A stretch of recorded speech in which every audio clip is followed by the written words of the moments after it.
మార్చిలో మాండు టెండలు ముచ్చమటలు పుట్టిస్తున్నాయి. కొద్ది రోజుల కిందట వాతావరణం చల్లబడినా కూడా మళ్లీ ఎండల తీవ్రత విపరీతంగా పెరిగింది. వేసవి మొదట్లోనే పరిస్థితి ఇలా ఉంటే రానున్న రోజులు తలుచుకొని జనాలు జంకుతున్నారు. సిద్దిపేట జిల్లాలోని ఎండ తీవ్రతతో నెలకొన్న పరిస్థితిపై A6 న్యూస్ ప్రత్యేక కథనం.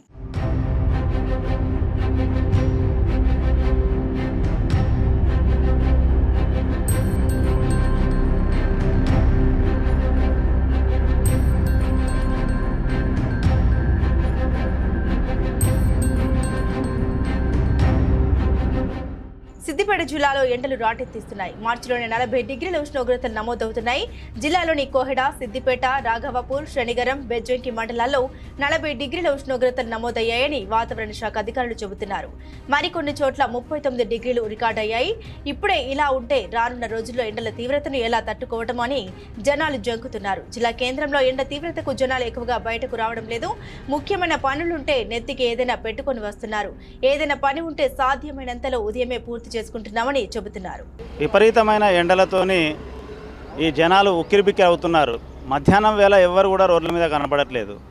వాస్తవంగా బాణుడు బగబగ మండుతూ తీవ్రమైన విషాదాన్ని చూపిస్తున్నాడు. కాబట్టి ఆరోగ్య సంరక్షణలో భాగంగా ప్రజలందరూ కూడా సంరక్షితమైనటువంటి పండ్లను కానీ జ్యూసులను కానీ తాగుతూ ఉండాలి.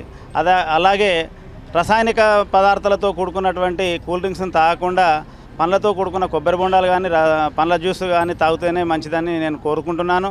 ఉదయం 10:30 లోపలనే, ఆ తర్వాత సాయంత్రం 5 గంటల తర్వాతనే రోడ్ల మీద తిరిగే పరిస్థితి ఉంది.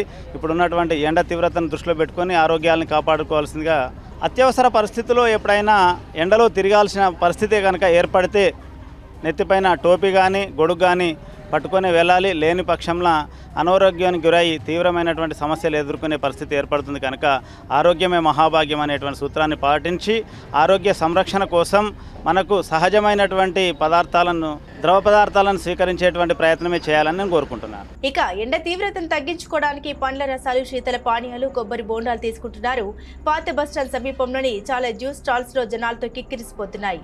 మరికొందరు పుచ్చకాయలు తీసుకుంటున్నారు. పట్టణంలో పలు చోట్ల దాహార్తి తీర్చడానికి చలివేంద్రాలు ఏర్పాటు చేశారు. ఎండాకాలంలో పండ్ల రసాలు ఎక్కువగా తీసుకోవడం వల్ల ఆరోగ్యంగా ఉంటామని చెబుతున్నారు. ఎండలు బాగా విపరీతమైనాయి కాబట్టి దానివల్ల రీహైడ్రేషన్ అవుతుంది. కాబట్టి డాక్టర్ దగ్గరికి పోతే జ్యూసులు కానీ చెరుకు రసం కానీ ఇట్లాంటి ఫ్రూట్స్ కానీ లేదంటే వాటర్ మిలన్ కానీ తీసుకోమన్నారు. కాబట్టి దానికోసం ఇక్కడికి వచ్చి చెరుకు రసం తాగడం జరిగింది. ఇక్కడ బాగుంది చెరుకు రసం. పబ్లిక్ అంటే జనాలు కూడా పబ్లిక్ కూడా జ్యూస్ తాగడం వల్ల మంచి హెల్త్ బాగుంటుందని చెప్పేసి నేను అనుకుంటున్నా. డాక్టర్ కూడా అదే చెప్పాడు. చెరుకు రసం తాగడం వల్ల ఆరోగ్యం బాగుంటుంది, హెల్త్ బాగుంటుంది అని చెప్పేసి.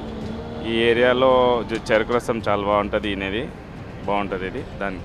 దానికోసమే ఇప్పుడే బయటికి పోయేసి వచ్చినాం. మామూలుగా లేదండా గట్టిగా ఉన్నాయి. దానివల్ల నేను జ్యూస్ తాగడం జరుగుతుంది. ఇక్కడికి వచ్చి ఏ వర్క్ ఉన్నా కానీ మార్నింగ్ టైమే చేసుకుంటాం. కానీ అత్యవసర పరిస్థితుల్లో ఇప్పుడు బ్యాంక్కి వెళ్ళాల్సి వచ్చింది, బయటికి వెళ్ళేసి వచ్చినాము ఇప్పుడే. దానివల్ల బయటికి రాగానే ఇంకా సరిపోలేదు. అంటే ఎండ బాగుండడం వల్ల ఇటుకి రావడం జరిగింది. అందుకని అంటే ఎట్టి బస్సులో పని ఉంటే మాత్రం, ఏదైనా వర్క్ ఉంటే మాత్రం మార్నింగ్ టైమే చేసుకుంటాము. చేసుకోండి కూడా మీరు కూడా. వేసవి కాలంలో పలు జాగ్రత్తలు పాటించాలని వైద్యులు సూచిస్తున్నారు. ఎండలు ఎక్కువగా ఉంటే వడదెబ్బ తగిలే ప్రమాదం ఉంటుందని డాక్టర్ అబ్దుల్ హకీం తెలిపారు. వడదెబ్బ వల్ల వేరే ఇతర సమస్యలు వచ్చే అవకాశం ఉందంటున్నారు. ఫిట్స్ వచ్చే ఛాన్స్ ఉందని సూచిస్తున్నారు. ఎండాకాలంలో ఎక్కువగా నీళ్లను తీసుకోవాలని, కొబ్బరి బోండాలు తీసుకోవాలని సూచిస్తున్నారు. అయితే జ్యూస్లు కూడా చక్కెర ఎక్కువగా ఉన్నవి తీసుకోవద్దని చెబుతున్నారు. కెఫిన్ పదార్థాల జోలికి వెళ్లవద్దంటున్నారు. లైట్ వైట్ కలర్ దుస్తులు ధరించాలని సూచిస్తున్నారు డాక్టర్ అబ్దుల్ హకీం. ఇప్పుడు మనము సమ్మర్లో మోస్ట్ కామన్గా ఎదుర్కొనే ప్రాబ్లమ్స్ ఏమనంటే వడదెబ్బ, దీన్ని హీట్ స్ట్రోక్ అంటాము. దీని గురించి మాట్లాడుతున్నాము.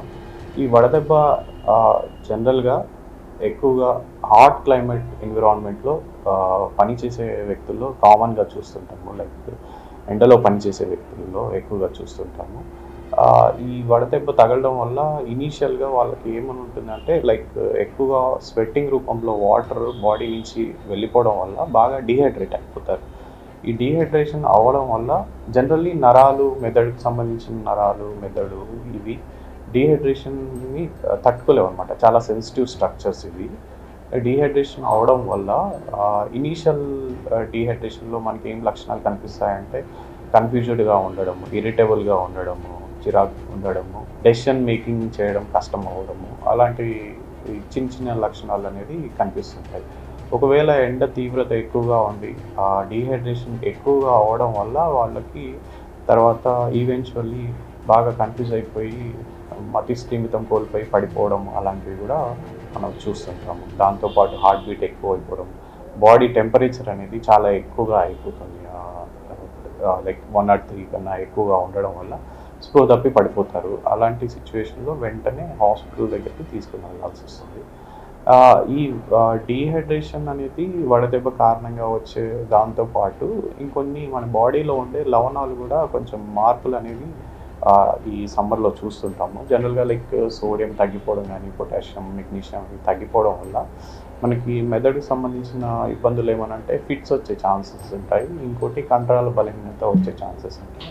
మనం ఈ వడదెబ్బ హీట్ స్ట్రోక్ నుంచి అంటే లైక్ హీట్ స్ట్రోక్ కాకుండా మనం తీసుకోవాల్సిన జాగ్రత్తలు ఏమనంటే ఎక్కువగా వాటర్ తీసుకోవడము, 3.5 to 4 లీటర్స్ వరకు పర్ డే మినిమం తీసుకోవాలండి. ఇంకోటి ఏమనంటే మనకి ఈ ఎండాకాలంలో దొరికే జ్యూసెస్ అంటే లైక్ కోకోనట్ వాటర్ ఎక్కువగా తీసుకోవచ్చు. వాటిలో మనకు కావాల్సిన లవణాలు కూడా పుష్కలంగా ఉంటాయి.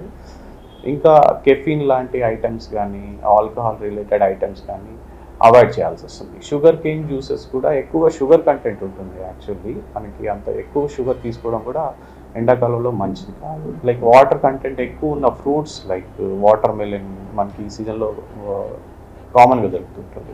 వాటర్ మెలన్ ఫ్రూట్స్ అండ్ కుకుంబర్లో వీటిలో వాటర్ కంటెంట్ ఎక్కువ ఉన్న ఫ్రూట్స్ ఇవి తీసుకోవడం చాలా మంచిది. జనరల్లీ సమ్మర్లో ఏమనంటే మన బాడీ అనేది వాటర్ కంటెంట్ సరిగా ఉందా లేదా అనేది ఏర్పడడం కూడా కష్టంగా ఉంటుంది. మనం బాగానే ఉన్నాం అనుకుంటాము, బట్ మనకి కొన్ని చిన్న చిన్న లక్షణాలు అంటే యూరిన్ తక్కువగా వెళ్ళడం, యూరినేషన్కి తక్కువగా వెళ్ళడం, కాకపోతే ఇంకోటి ఏమనంటే యూరిన్ కలర్ చేంజ్ అవ్వడం, ఎల్లో కలర్ చేంజ్ అవ్వడం, ఇవి కూడా చిన్న చిన్న అంటే డీహైడ్రేషన్కి లక్షణాల్లాగా తీసుకోవచ్చు. సో వీటిని ముందుగానే మనం గమనించేసి ఎక్కువ వాటర్ ఉండేటట్టు మనం అంటే ఎక్కువ వాటర్ తీసుకోవడం అనేది మనం ఈ సమ్మర్లో పాటిస్తున్నాము. దాంతోపాటు మనము జనరల్గా లైక్ మనం వేసుకునే దుస్తులు కూడా లైట్ వెయిట్ దుస్తులు అండ్ వైట్ కలర్ అయితే ఇంకా చాలా మంచిది. కాటన్ దుస్తులు వేసుకోవడం చాలా మంచిది. అండ్ మనకున్న పనుల్లో లైక్ మధ్యాహ్నం పూట చేసే పనులు అనేది ఎండ తీవ్రత ఎక్కువగా ఉన్నప్పుడు అవాయిడ్ చేయాల్సి వస్తుంది. జనరల్లీ 11 గంటల నుంచి 4 గంటల లోపు బయట తిరగడం అనేది తగ్గించుకుంటే చాలా మంచిది. అండ్ కూల్ ఎన్విరాన్మెంట్లో ఉండడము అంటే లైక్ ఇంట్లోనే ఉండడము, ఇవి మినిమం జాగ్రత్తలు అండి మనం డీహైడ్రేషన్ నుంచి, హీట్ స్ట్రోక్, ఎండ దెబ్బ నుంచి పాటించాల్సిన సూచన. చూశారు కదా, ఎండలో తిరగడం వల్ల వచ్చే సమస్యలు. వేసవి పూర్తయ్యేంత వరకు జాగ్రత్తగా ఉండండి. ఏదైనా సమస్య వస్తే వెంటనే వైద్యుల్ని సంప్రదించండి.